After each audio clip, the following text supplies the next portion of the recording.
Consider how quickly civilization disappears. Not slowly, not with warning. One day you are armored, ranked, and sailing beneath the flag of the most powerful empire on earth. You have a name that means something, a title, a sword, a sense of destiny so iron solid you have never once thought to question it. And then the sea changes its mind about you. And then the food runs out. And then the men start dying.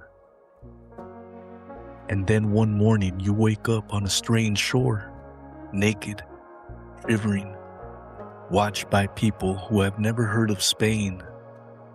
And every single thing that once told you who you were is simply gone. This is the story of Alvar Núñez Cabeza de Vaca. And it's not a story of conquest. It's a story of what happens when conquest fails completely, and one man survives the wreckage to become something no empire had intended.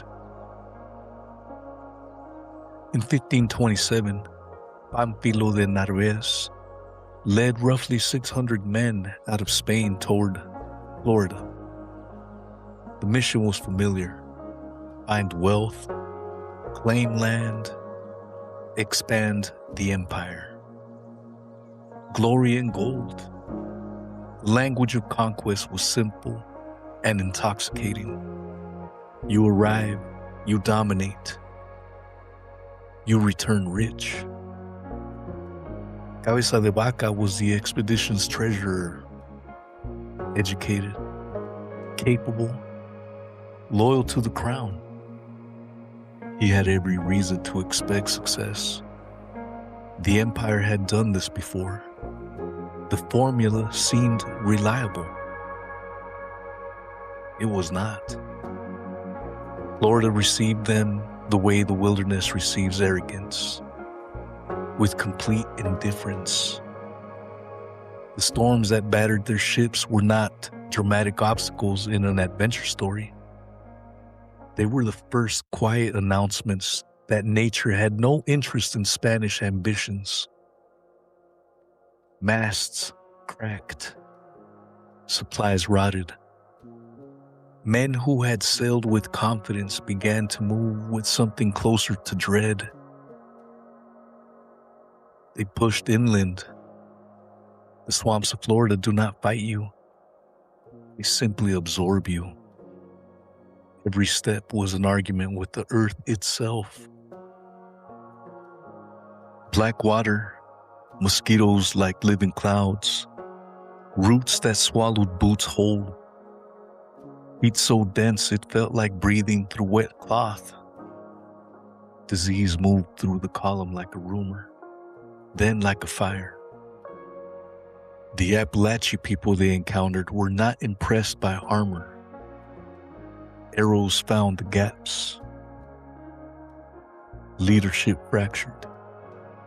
Decisions were made in desperation and dressed up as strategy. Narváez, a man whose confidence had never been tested by reality, made the catastrophic choice to separate the army from the ships, to march overland while the vessels found a harbor. Ships and the land forces never found each other again. What followed was not a battle. It was an erasure. The survivors built crude rafts from salvaged timber and horsehide, caulked with palmetto fiber and improvised rope, and launched themselves into the Gulf of Mexico. Nearly 250 men. They were so weak by then that some could barely stand. They had eaten their horses. They had watched friends disappear into fevers. They were no longer an expedition. They were a remnant. The Gulf finished what Florida had started. Storms shredded the rafts. men drowned in black water with the names of saints on their lips. Narvaez himself was swept out to sea during the night, still clinging, according to one account, to the belief that his authority meant something to the waves. It did not. By the time the survivors washed ashore on the Texas coast, somewhere near what is now Galveston Island, there were perhaps 80 men left, cold, stripped by the sea of nearly everything, stared at by the Arancawa people who gathered on the beach to observe whatever strange, broken thing the ocean had delivered to them. Within months, exposure and starvation reduced 80 to 15, then to 4. 4 men out of 600.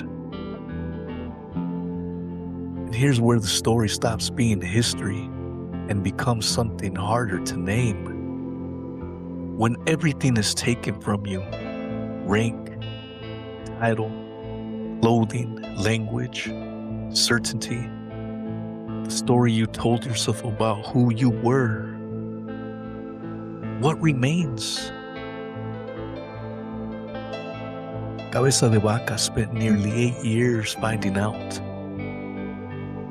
He lived among multiple indigenous nations across what is now Texas, New Mexico, Arizona, and northern Mexico.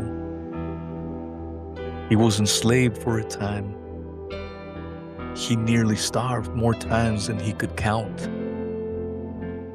He watched the last fragments of his European identity become not just useless, but actively dangerous. A way of thinking that would get him killed if he couldn't let it go. So he let it go. He learned languages. He learned which roots were edible and which would kill him. He learned to read the land the way his captors read it, as a living system with its own logic, its own generosity and cruelty, its own terms. He became a trader, moving between tribes, carrying goods and goodwill. He became, improbably, a healer, laying hands on the sick with a faith born less from theology than from having absolutely nothing else to offer. And the healings, by many accounts, seem to work. Think about what that requires. Not just skill, not just knowledge, a fundamental renegotiation of who you believe yourself to be. The conquistador mind, dominant, extract, move on, is not the mind of a healer. You cannot heal what you cannot see. You cannot see what you refuse to understand. He had arrived as someone who intended to impose his world upon this land. He survived by allowing this land to impose itself upon him. How much of who you are depends on the world around you. When the armor is gone, when the rank is meaningless, when no one around you has ever heard of the institution that once defined you, what actually remains? Is civilization something we carry within us? Or is it something we borrow from our surroundings? Something we mistake for self? Perhaps it is both. The wilderness has a way of sorting out which is which. In 1536, after nearly a decade, Cabeza de Vaca and the 3 men who had survived with him finally encountered Spanish slave raiders in northwestern Mexico. The reunion was not triumphant. It was disorienting, almost surreal. The Spanish soldiers looked at these four gaunt, sun-darkened, barefoot wanderers, trailed by hundreds of indigenous people who had followed them as healers and guides, and weren't sure what to make of them. Feeling was mutual.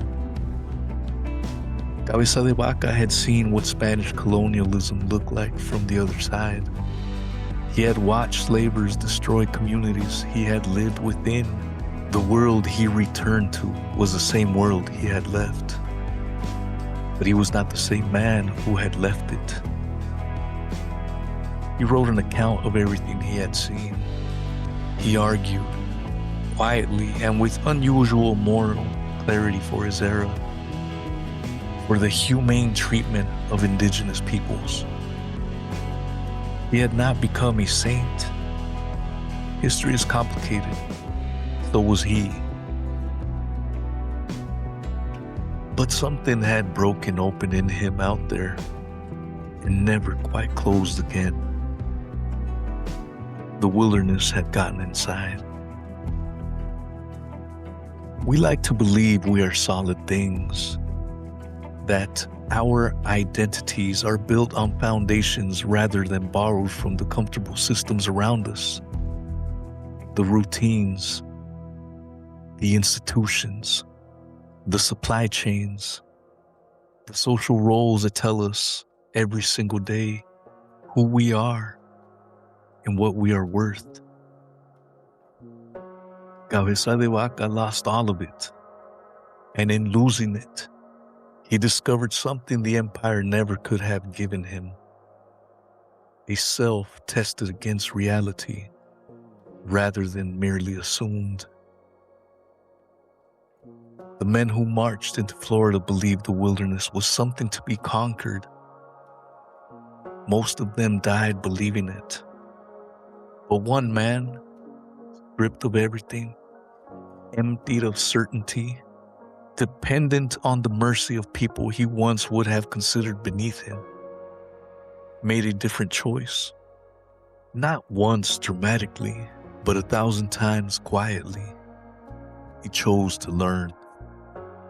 He chose to adapt. He chose to see. The empire sent a conquistador into the unknown.